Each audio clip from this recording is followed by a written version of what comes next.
Ở trôn mà còn cho mà đã bại à.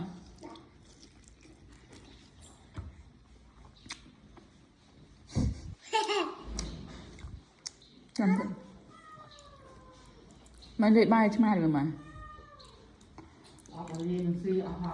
Suy ta. Mẹ nhầm đây à. Mẹ nhầm cho chủ.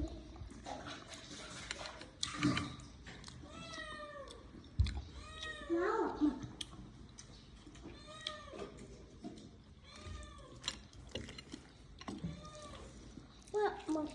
Bà mới cái thăm bột kia đó. Ở đây đưa đây.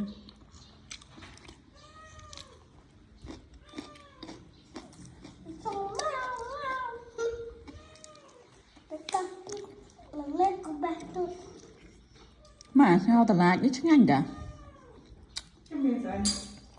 Sao mà là cao đó làm chú.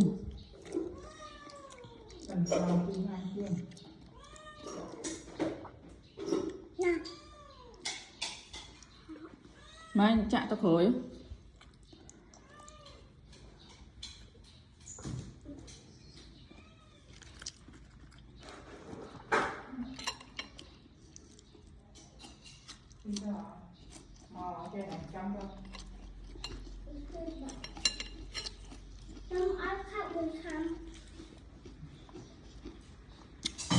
Mà khoa khám tao về đây rồi. Trăm triệu con Sao mà anh tăng bốn mấy mà anh ba mà rồi. Mạ đọc mấy mạ đã lên mà.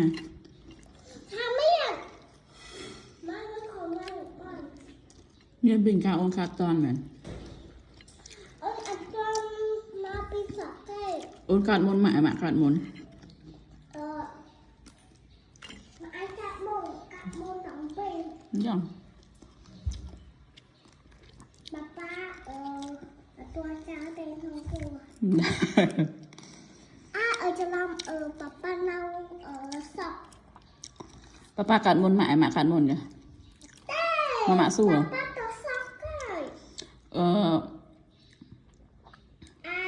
Pá bong bỏ mạ.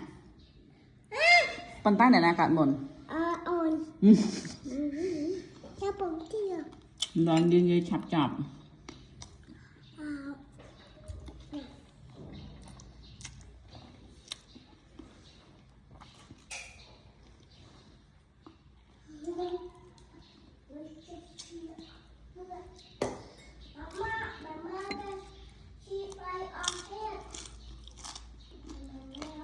Bơi bị ai tranh còn Việt rồi. Hả? Em bóng thế thiệt nè. Mấy giờ? Nó cho không. Ôn cho hay. Chắc mà bạn ấy. Ai ôn trẻ hay ai mà ai mình.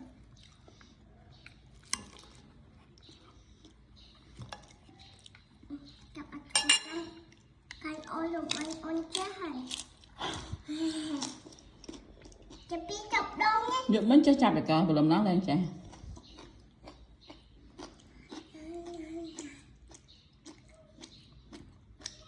Ở đây.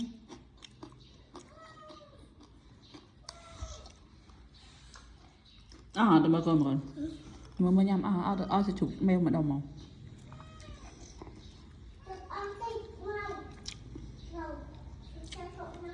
Giờ sẽ chụp cái mail. Nha. Đã mới nhầm à. Đã số buồn. Không bỏ. Ở đâu đó? Dạ.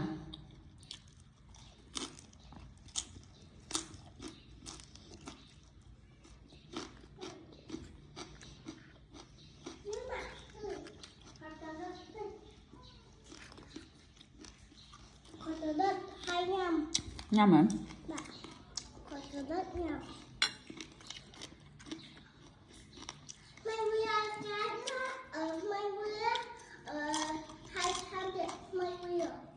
Anh cho bông chơi mua chứ ạ? Vô đặt mùi cho thâu. Đặt mày khóc con. Đặt mùi sập hiếu. Bạn đặt mùi trắng cái. Mùi trắng cho. Mùi trắng cho. Con cục bốc bạn. Chạy đó. Ai thế nè? Ai sẽ lòng lâu. Nó không con.